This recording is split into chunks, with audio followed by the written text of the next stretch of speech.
والله الذي لا إله إلا هو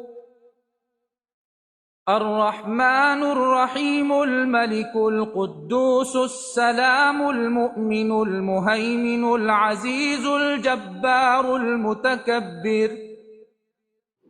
الحمد لله رب العالمين الذي هدانا لهذا وما كنا لنهتدي لولا أن هدانا الله، والصلاة والسلام التامان الأكملان على سيدنا ومولانا محمد صلى الله عليه وسلم وعلى آله وأصحابه وعلى كل من كان في قلبه مثقال ذرة من إيمان وإحسان إلى يوم يبعثون.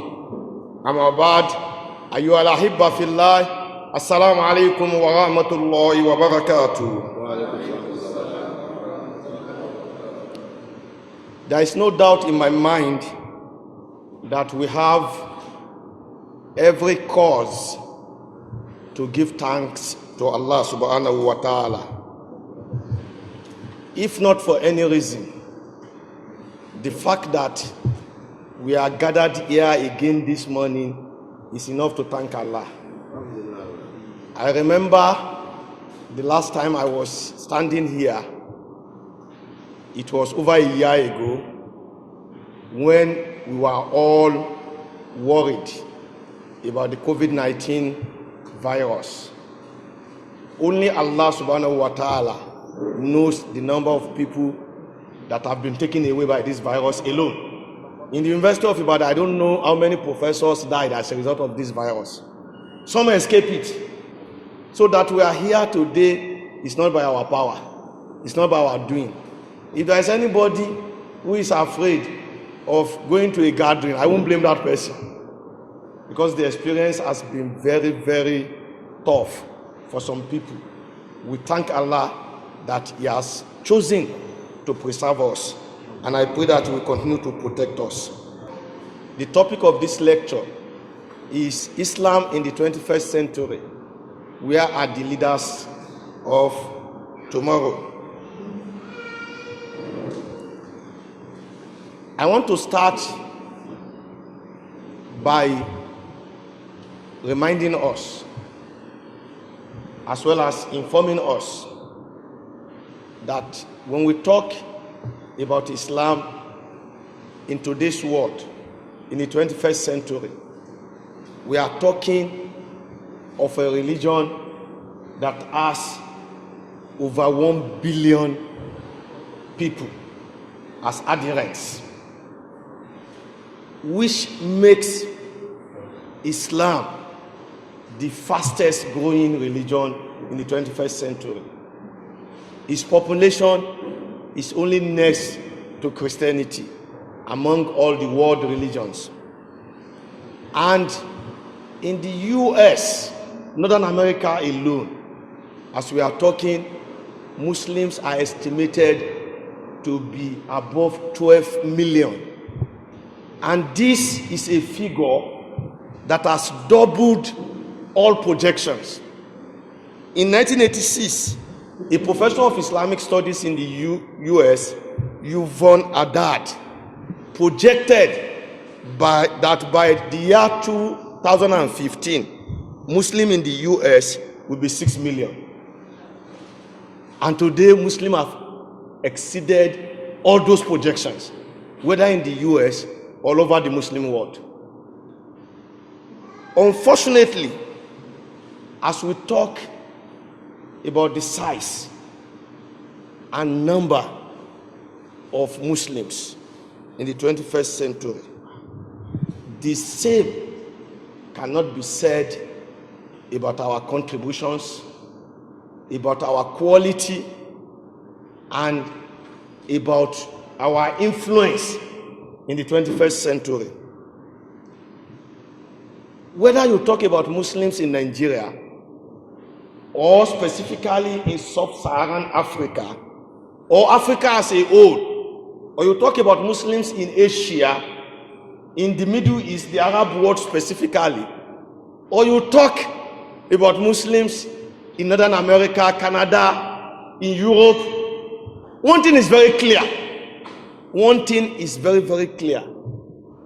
Muslims constitute the majority of those who are backward. Muslims have no voice. You see, as many as we are, we cannot point to a unified position of Muslims on almost any matter anywhere in the world. A very topical example is the question of Palestine.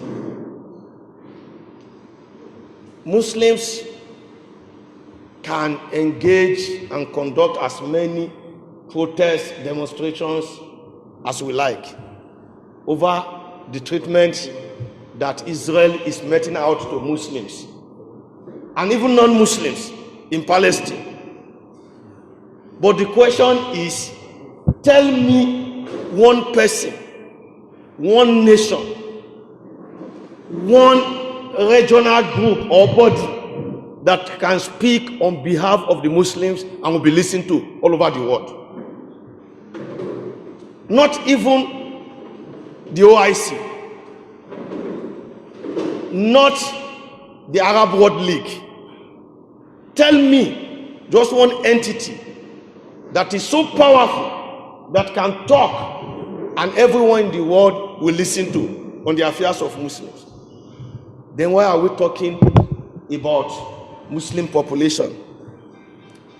Again, when we talk about the Muslim world, a major characteristics of most places where you find Muslims is poverty,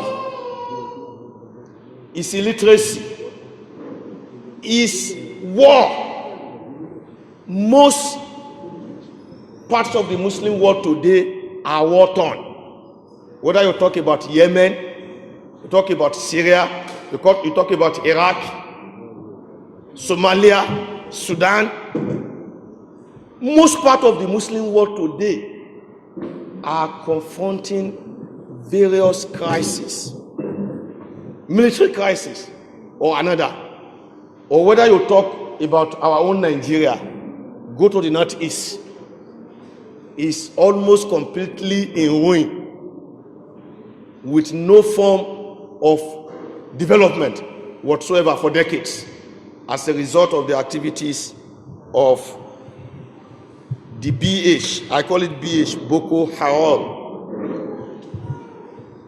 Again, when we talk about Muslims and we talk about the Muslim world,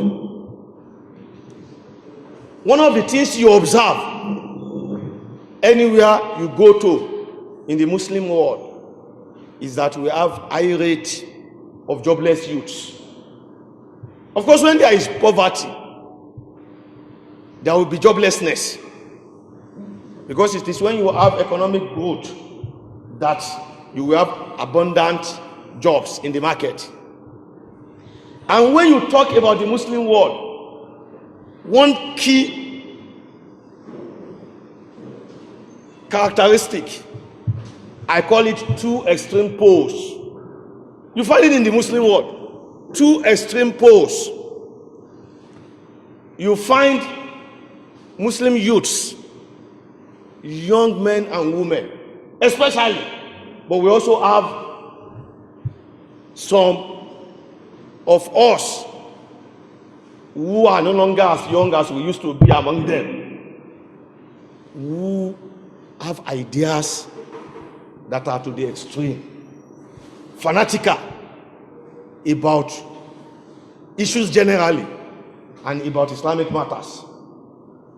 And that is why today, when you talk about a problem like terrorism, you are surprised that we have so many organizations of Muslims that are noted for committing this crime against humanity. Whether you talk about the Al-Shabaab or you talk about the Al-Qaeda in the Sahel or in North Africa, you talk about ICIS, just mention it. And of course, I just mentioned the Boko Haram. That you find Muslims committing this crime is a contradiction as far as my understanding of this religion can take me. In many of my papers, in many of my works, I have devoted studies to this phenomenon. And in this lecture, I mentioned just 3 of my works on issues related to terrorism and fanaticism in the Muslim world. In one of the papers titled Mark Jogemeya, Terror in the Mind of God, The Global Rise of Religious Violence, published by Quarterly Insights in Pakistan, International Islamic University in 2012. I took up this professor of terrorism. He's a global professor on terrorism at the University of California in Santa Barbara. I met with him in 2016. I listened to some of his lectures. And in this work, like he has written many works, he noted the fact that one of the striking subject of disturbance in the 21st century is that we find, not only in Islam, in religion generally, that a lot of people who are religious are moving towards terrorism, extremism, terrorist acts. And the question people are beginning to ask, according to him, which he tried to answer, is why is this so? Is it that we have something in these religious teachings, in these various religions? He examined Buddhism, Hinduism, Taoism, Christianity, Islam, Judaism. Do we have in this religion certain teachings and doctrines that actually promote terrorism? And one of his findings, in his research, he interviewed members of various religious organizations, among all these religions I've mentioned, including members of Hamas in Palestine, members of Al-Qaeda, and so on and so forth. And his findings shows that all religions, including Islam and Christianity, have textual support for violence, for extremism, and terrorist acts. That yes, we can say Islam is a religion of peace, but that in Islam there are a lot of Islamic teachings that encourage violence and terrorism. And one of those teachings he mentioned 3 specific teachings. He mentioned, of course, the Islamic teaching on jihad. He mentioned the Islamic teaching on istishhadiyya, matayado.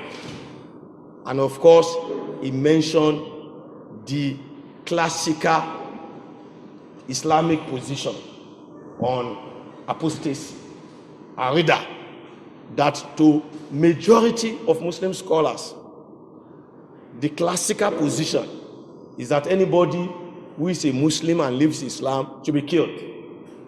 And he said it is on this basis that organizations like the Boko Haram will justify killing non-Muslims. And they will justify killing Muslims because they believe that a lot of us have committed apostasy even if we pray. That our actions, our support for certain aspects of modernity show that we are no longer Muslims. And so if the classical position is that we should be killed, then they are justified in killing us.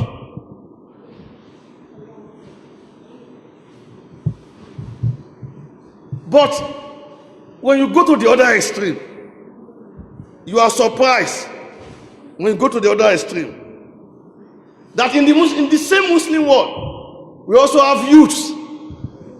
We have Muslim leaders, in fact, rulers of the Muslim world, who are gradually moving away completely from Islamic teachings, without some of them knowing they're actually moving away from Islamic teachings. And this starts when Muslims start jettisoning, I call it ilgahu al-ahadith as-sahiha. They start rejecting sayings of Muhammad sallallahu that are reported authentically from him and have been confirmed to be authentic sayings of the prophets. Why? Because some of these hadiths fiha ishkaliyat. A lot of these hadiths, let me not even say some, I'm saying it authoritatively, because this is an issue on which I have carried out research, and there are issues on which I've been teaching for over a decade at the postgraduate level, and my findings have been documented. They are in research journals. That some of these hadiths contains certain problematics that cannot be reconciled with contemporary society, with modernity specifically.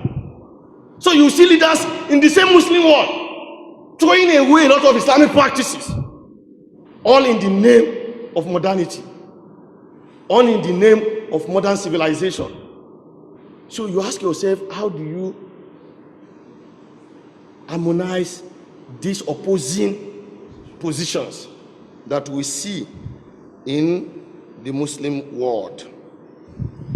And I say that this crisis that we are facing in the Muslim world in the 21st century actually did not start in the 21st century. The seeds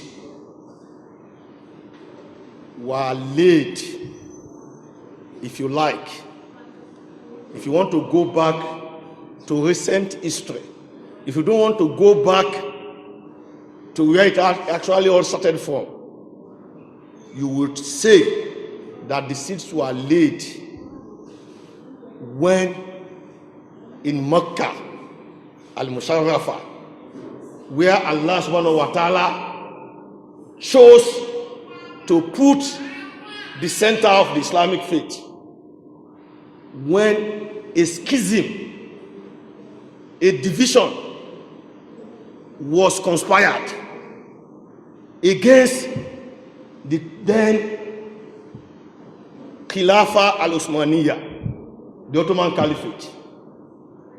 It would never have been possible for the contemporary superpowers, for the United Kingdom, for the US and the allies to defeat the Muslim world, but for that conspiracy.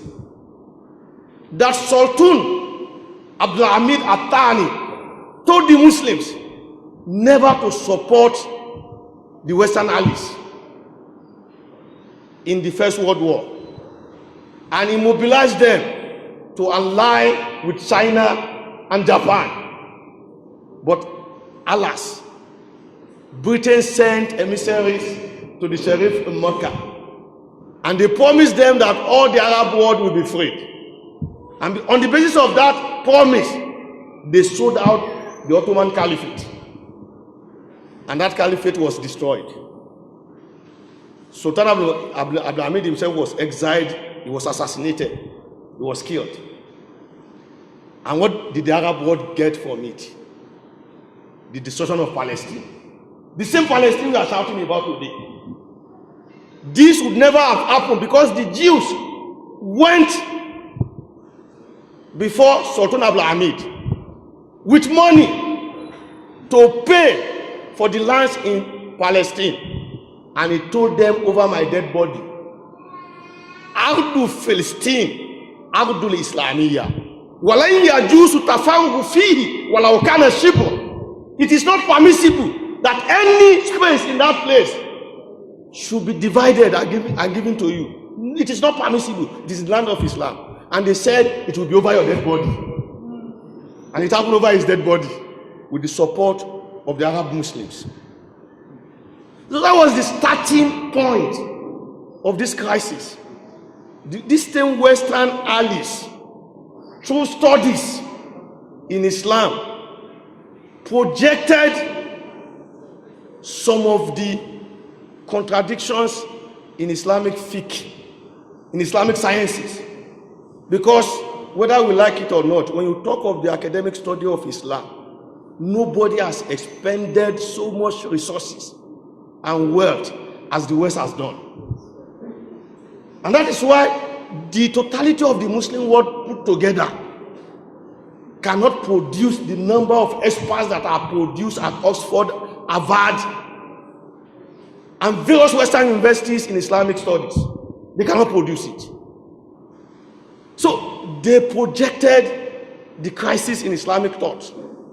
And these are the crises people are sitting on today. And somebody will say there is no hijab in Islam. Somebody will just open his mouth anywhere and say there is no hijab in Islam. Somebody will open his mouth anywhere and say there is no rajmu in Islam. And they will want to present these matters as if they are the result of academic studies. Studies that are not rigorous. So that crisis started when we gave the West that opportunity over Islam. And the result is what we are seeing today.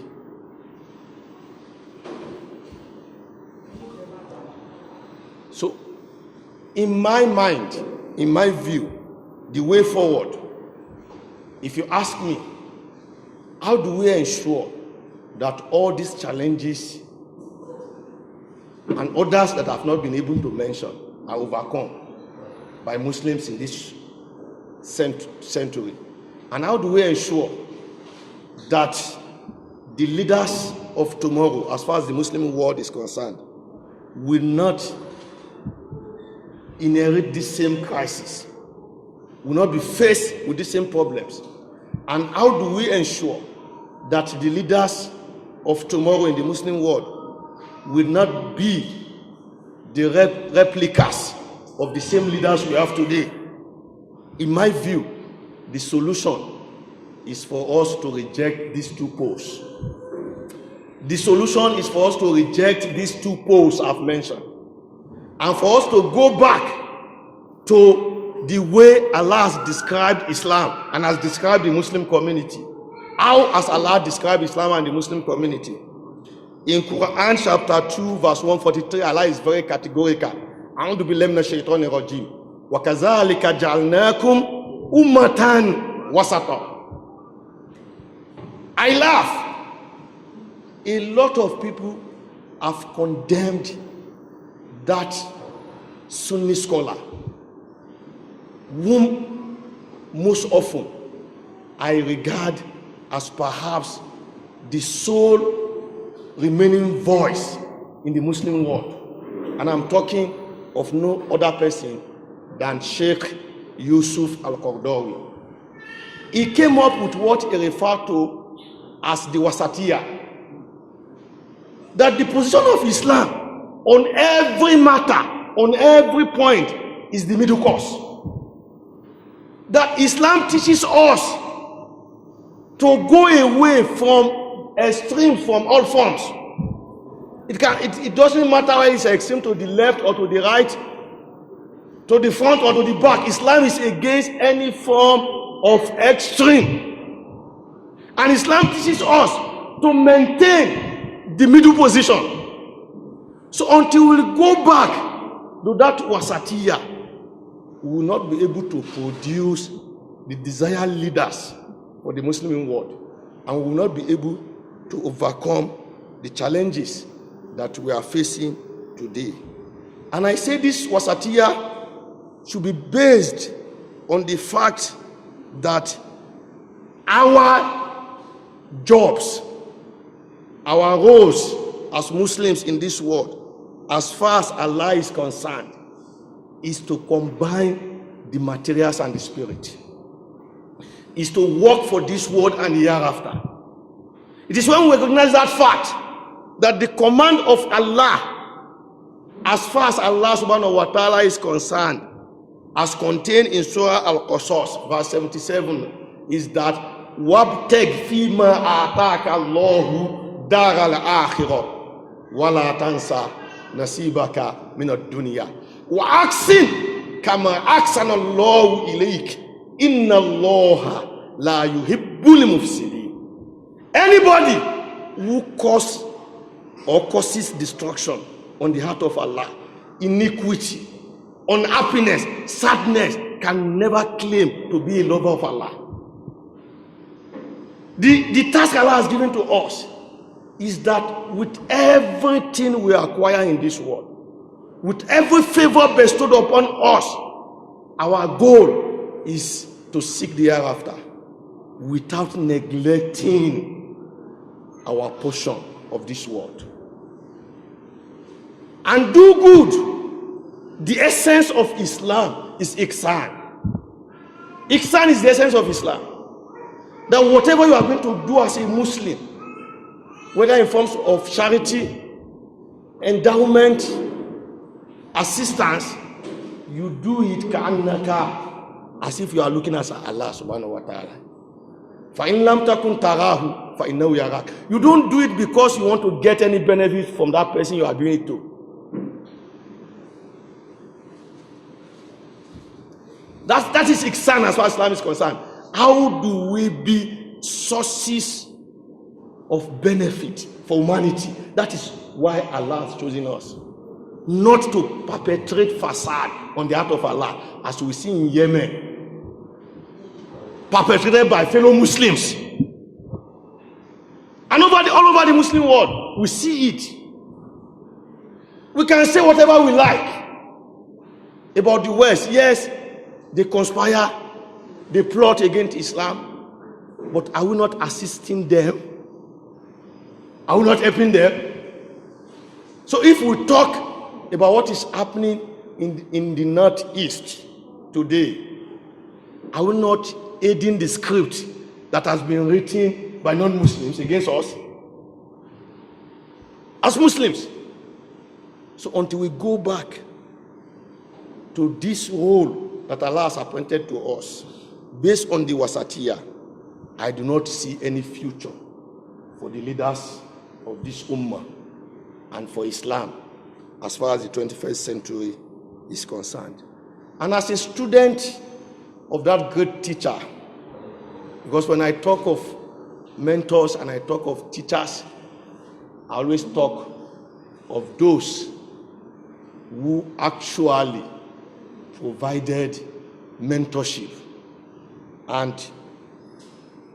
perhaps the grandfather of them all is no other person than Ismail Raji Al-Farouki.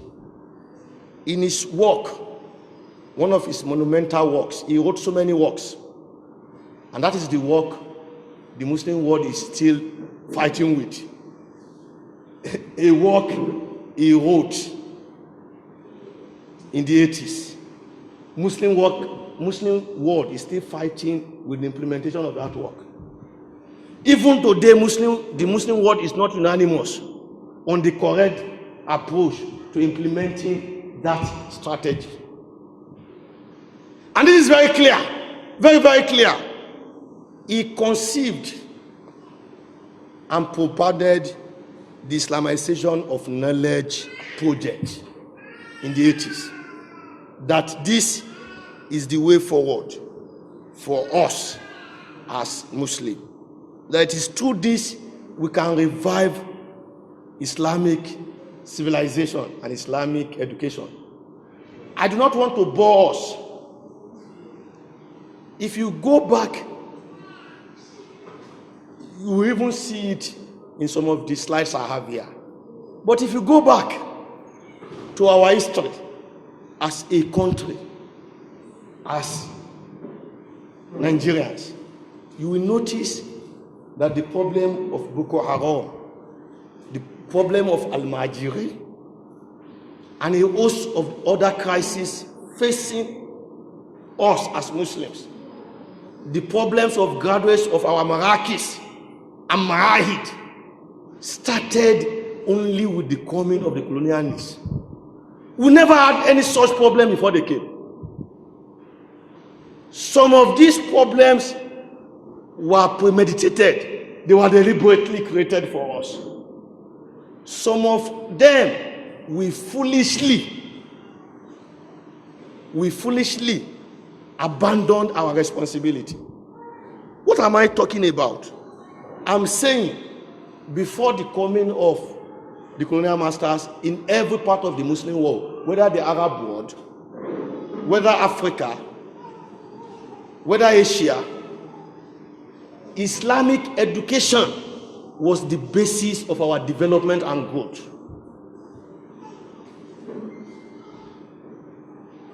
Such that there is no way you talk about the achievements of modern science today without talking of the contributions of Muslims. The Averroes, the Avicenna, the Al-Jabbar. You cannot talk about any achievement, whether in medicine, in physics, in anything, without mentioning these people. Even in philosophy. Why is it that UNICEF celebrated the 100 years after Al-Ghazali? Was it not because of his contribution to philosophy and philosophical thought? As a Muslim scholar, because unlike our own thinking today and unlike our own belief today, Islamic education was holistic. It covered every given science. And that is why you need to read what Islamic scholars have said about the classification of sciences. In Islam, nobody has omitted any secular science from sciences as far as Islam is concerned. Yes, they differ on certain matters, but they were all unanimous on the need to study these sciences. And because of that, Muslim scholars were able to make remarkable achievements in those days.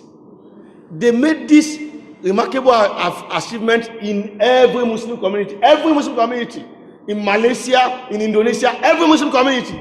In Nigeria, before the coming of the colonial masters, as many people have documented, teachers were Muslim scholars. In all schools in Nigeria, in North, in Southwest, teachers were Muslims. Translators, interpreters. When people come from different parts of Africa, Ghana, Mali, the interpreters were Muslim scholars. They were not scholars who sit in the mosque doing jalabi that we are doing in the 21st century. Products of our monarchies sit down in the mosque to do jalabi in the 21st century. This was not what our ancestors were doing with Islamic sciences. They were judges. There was no position they did not occupy in the ancient West African kingdoms. Even when the colonialists came to Africa to document various parts of Africa, to know the name of streets, they needed the help of these people. They were regarded as anthropologists who understood the society. To write down history, they needed these people. Because the history of Africa had been written by them. And I said, as has been noted by many Muslim scholars, Arabic and Islamic studies in Nigerian University was not introduced because of the size of Muslims, because of the influence of Muslims. Not because we made noise, even though people like Naibi, even as a student, Professor Naibi, even as a secondary school student, was writing in the newspaper, calling for the Department of Arabic. Nobody listened to what he wrote. But Arabic and Islamic studies was founded in UI because of historical utility. That the historians needed to understand the sources of history of Africa in Arabic. That is why they introduced that department. Not because of Islam, not because of Muslims. But immediately the colonialists came, gradually they produced a new set of intelligentsia that replaced the products of Islamic schools. And Islamic schools became, so to say, redundant, because we could not have foresight on what should be the next step. We could not have foresight. And we started having what Al-Faruqi and other scholars, Foslu Abdurrahman, Al-Atas, Muhammad And a lot of other Islamic scholars have referred to as bifurcation of education in the Muslim world. It happened in everywhere in the Muslim world. That the first set that went to school were westernized. Some of them were converted. And because of that, some Muslims withdrew completely from modern education system. And they retain their Islamic schools without any changes to meet the contemporary challenges. And so the Muslim world was producing two sets of graduates all over the Muslim world. As far back, I have written, still on one of the works I have written on terrorism, was the work I wrote on Said Qutb. That Said Qutb is one of the leaders of the Islamic movement that has been regarded by a lot of people in contemporary society as the father of terrorism. And I have a work that analyzes that. Is that correct? Even at that time, in Egypt, there were two streams of education. It's either you follow the modern path, you go to government schools, and you come out, you become useful. Or you follow the kutab, and you come out, there is no job for you. You become redundant to the society. And people did not see the need to solve this problem. Yes, it is true that one of those who were very active in finding a lasting solution, we find the Muslim community in Yoruba land.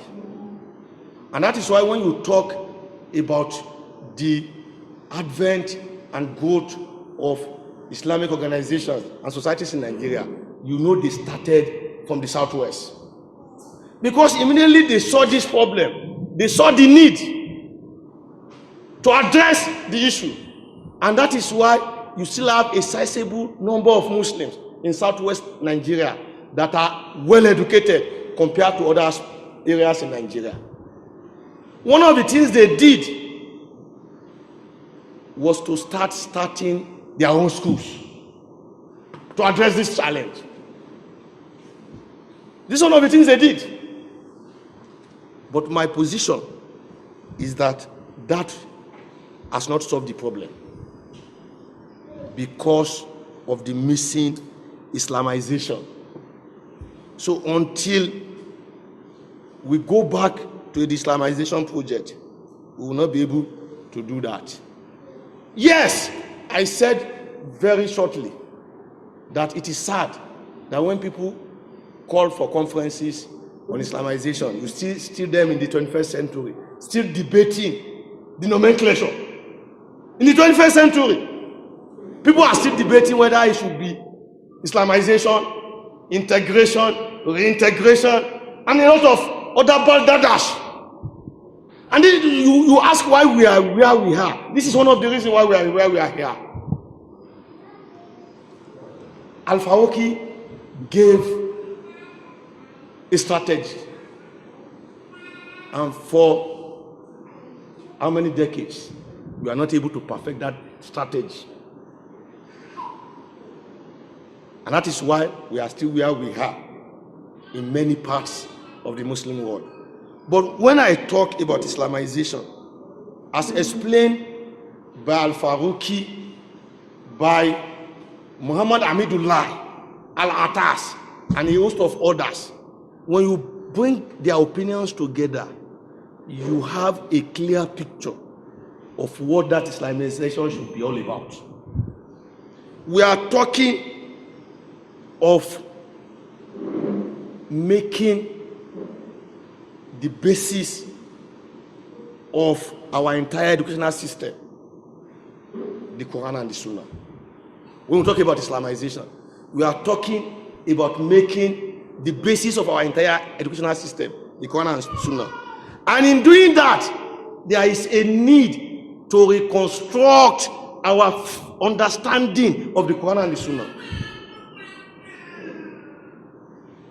So when we talk about Islamization today, we are not talking just about the sciences alone, as some people have claimed. We are even talking about the Islamic sciences. Some of the problems facing us in the 21st century are the problems that were not addressed by our fuqaha in the classical period. And they have lived with us and they are tearing us apart today. So there is a need for complete reconstruction of our fiqh. Because our fiqh is the product of our own understanding of the Quran and the Sunnah. It is not the Quran and the Sunnah. It is the product of our own understanding of the Quran and the Sunnah. And some of these understandings were time-bound, were based on the circumstances. People blame Al-Biruni. Read the word of Al-Biruni on geography, on geology, on comparative religion. People blame some of his findings that are now found to be inadequate. But they were based on the findings of those days. How can you continue to teach what Al-Biruni found in the 11th, 12th century? You are teaching that in the 21st century. So knowledge has remained stagnant. So ditto for every part of our legacy. Some of the questions that were asked Fuqaha, they answered based on the experience of their time. So that cannot be the Islamic law. That is an interpretation of the Islamic law. So there is need for us to reconstruct the entire edifice of the Islamic legacy. So when we do that, my understanding is that we'll be able to produce the leaders of tomorrow. And I made an allusion to the chairman when he was talking the other time, and this is where I am now. In all my lectures, for over 30 decades in this country, and he's aware of some of them, I have focused over 50% of my research on the advancement of the Muslim woman. This started as far back as 1997, and it constituted the basis of my master's thesis at Ife. And I've always thrown this challenge wherever I get to, that I have read so many traditions of the Prophet sallallahu alaihi wasallam. And as I'm standing before you for over 30 years, I've not come across a single hadith of Muhammad sallallahu that gives preference to male education above female education. I've not come across it. And I've said it in many fora that I want Islamic scholars to help me. If you have come across those traditions, please bring them forward. I want to learn. But I have come across more than 1, 2, 3 traditions of the Prophet ﷺ that gave preference to female education. So my basis of Islamization, part of what we need to reconstruct, is that my own understanding is that until we make the Muslim woman the pivot of our educational system, this community will not move forward in this 21st century. That is part of what we need to reconstruct.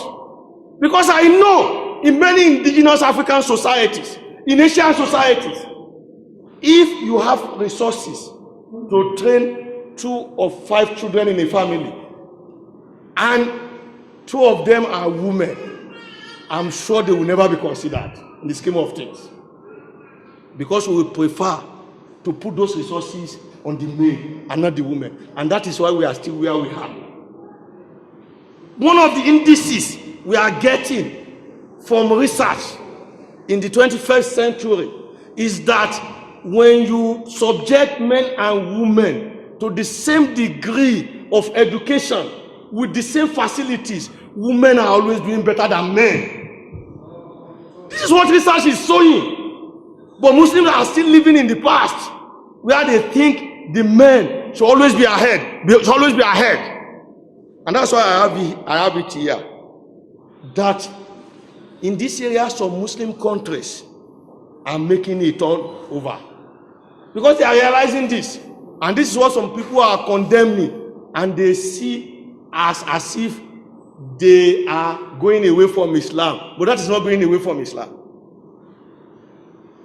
When education was brought to Saudi Arabia, when schools were brought to Saudi Arabia, women were not allowed to go to school. In 15, 19, 20, I don't think you could find a single Saudi woman in school. But by 1970, 2% of those in school in Saudi Arabia were women. And the rest, 88% were men. But today, as we are talking, women in Saudi Arabia that are in schools, that are graduates, that are working, are over 57%. And this, in my view, is the future of Islam. So if issues are being raised, for instance, about whether a Muslim woman can drive or cannot drive, and if Saudi Arabia is saying from June this year we will allow women to start driving, this is a result of their education. And this struggle started as far back as the 1990s. In 1990, about 12 women who dared to drive in Saudi Arabia were jailed. But today, that kingdom is giving way because of the power of education. And I'm saying this is in line with the future of Islam. This is the way to go to produce the leaders of the Muslim world. In Algeria, you see the same thing. In Kuwait, in Brunei, you see the same thing. In Malaysia, you see the same thing. But where we have not seen any radical change is in sub-Saharan Africa, particularly Nigeria. We have not seen any drastic change. In fact, in Indonesia, in Malaysia, people are now talking of Asiatic tigresses. Women are occupying corporate positions and leadership positions in this country as a result of their education. And I tell you that as we are talking today, in Muslim countries of Kuwait and Brunei, women studying technology, engineering, sciences are more than the men. And this is the way the Muslim world should go. This is the way. These are the kind of leaders we want to bring forward. We have been parroting it, but we have never lived it. Muslims parrot part of the poem of Hafiz Ibrahim when they say if you train a woman, you train a nation. It's part of the poem of Hafiz Ibrahim. But the Muslim world never lived that. They never live up to that. But this is time to live up to that fact. And I want to say this. Yes, on the second point I have here. In Saudi Arabia today, we have a growing circle of female experts in Islamic sciences. Qira'a, Tajweed, Fiqh. We have a growing number of Muslim women. And that is why they are challenging some aspects of Islamic fiqh as it affects women. So until women also become authorities in this field, we will still have problem with the construction of certain aspects of Islamic fiqh. And I want to tell Muslim women, and this is what I've said in various fora. Some people have told me that the reason why our fiqh is the way it is because it was dominated by male. I said that is Baldadash. That is not Islamic history. To say that our fiqh, the codification of our fiqh was dominated by male is wrong. Because men and women took part in the codification of our fiqh. You need to go and study the hadith. If I listen to what a lot of people are saying about hadith, I laugh. These are things that were said by the companions of the Prophet themselves. Do you know how many hadiths narrated that Aisha said are not correct? So what is new in that? Do you know how many hadiths narrated that Umar ibn Khattab said I will not accept? That you are parroting that today to destroy the sanctity of hadith? And do you know that this forms the position of the Hanafi school of thought in particular on a lot of issues? Because to the Hanafi school of thought, as we were discussing when we were coming, virtually most hadiths that are based on ahad are not accepted to the Hanafi school of thought. And this is a school of thought out of the four schools of thought we have today. And people are now using that to destroy Islamic institutions in the 21st century because they are not aware. So women took part in the interpretation and codification of our fiqh, and there is need to bring back these women into this field for us to move forward as a community in this century. Yes, I've talked about Malaysia. Yeah, one other aspect of our legacy that I mentioned the other time, and I want to give an example. Because this is documented, it is in the literature. That in Islamic school, they call it Islamia schools. In Islamic schools in Indonesia today. In Islamic schools in Indonesia today, in the 21st century, people have produced machine for performing ablution. They are producing machine for sanitizers as we are talking now. When I started my remarks with the COVID-19 experience, it was deliberate. It was deliberate. Because when the COVID experience emerged upon the world, it is surprising that in the 21st century, we still have people who are men of God, in quotes, who are religionists, who think the power of prayer can banish that virus. That we still add Muslims, even among Muslims, those who feel it cannot stop us from going to the mosque. It tells us how far we are away from our legacy, from our own experience. In a just concluded biennial conference of the Faculty of Arts, University of Ibadan, I presented a paper on Islam and science, Muslims and the COVID-19 experience.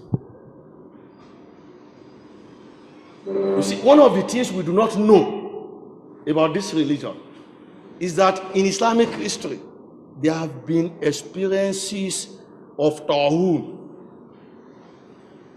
in different centuries in Islamic history. And one of the things we have learned, Tawhun epidemic, and one of the things we have learned from these various experiences is that in the period when Muslims observed some of these regulations science is talking about, they were able to control and curb the spread of this epidemic. But when they said, in fact, Ibn Hajar al-Asqalani has documented it in Egypt, in Damascus, when Muslims refused and said people should gather together and offer salat, that with prayer they would drive away the viruses, they were dying in their thousands. In history, it's documented. In history, it is documented. I was shocked when they said a Muslim scholar in Ibadan was quoting from one of these works of Ibn Hajar al-Asqalani, and that the solution to the virus last year was that they should gather in Ojaba and pray. Then I said they should tell him to complete that quotation now. Read what happened to those who went to pray in Egypt. What happened in Damascus? Ibn Hajar said before the prayers, people were dying as a result of that epidemic in their twos, in their tres. But after that epidemic, they were dying in thousands on a daily basis. And Muslims are still challenging modern science. But I was not surprised in Indonesia when they brought up this thing you now have here now, sanitation machine. When they brought it out as far as March last year, they brought it out. You go to Dubai, you see it all over the place. As far back as this is the way Muslims must go. Because our heritage has shown us that Islam is not anti-scientific discoveries. guided by human thought. Yes, they are guided by human thought. Islam is not against them, because Islam teaches it is Allah who has given us this ability to research into these areas. So until we accept that fact, we will not be able to produce the kind of leadership we need to produce for the Muslim community. In my conclusion, my view is that the challenges before us are enormous. It is not possible for a lecture of 60 minutes to enumerate all the challenges facing the Muslim community in the 21st century. And I don't intend to do that. Some of these challenges, in my view, can be traced back to the very beginning of Islam. And that is why I said in my lecture that if you want to go back in recent history, I know we can go further than that. If you want to trace the root cause of some of the problems we are having.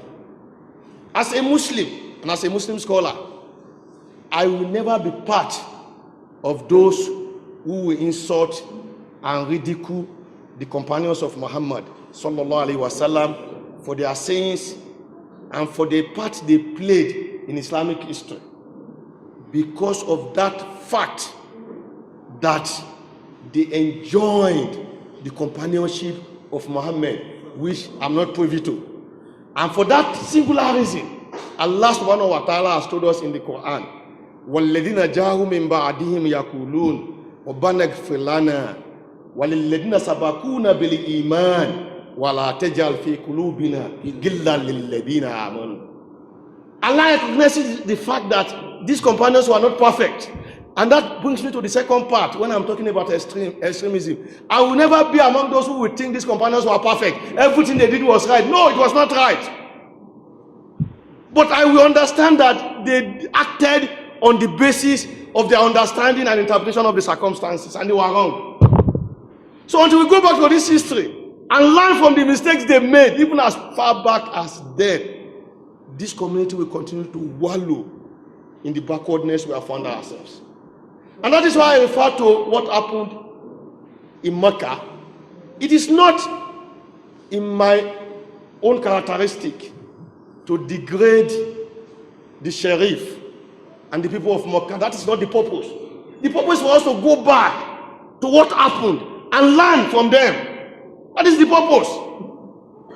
And this is the position of virtually all the Muslim scholars I know. As great as they were, they all accepted the fact that whatever they were saying was the product of their knowledge and understanding as at that time. And they were ready to accept a superior position from wherever it came from. So until we go back to that mindset and begin to reinterpret our Islamic legacy and reconcile between modern challenges and certain rigid classical positions, Muslims, in my view, will not be able to face, not to talk of overcoming, the challenges of this century. Subhanaka Allahumma wa bihamdik. Ashhadu an la ilaha illa anta astaghfiruka wa atubu ilayk. Subhana rabbika rabbil izzati amma yasifun. Salamun alal mursalin walhamdulillahi rabbil alamin.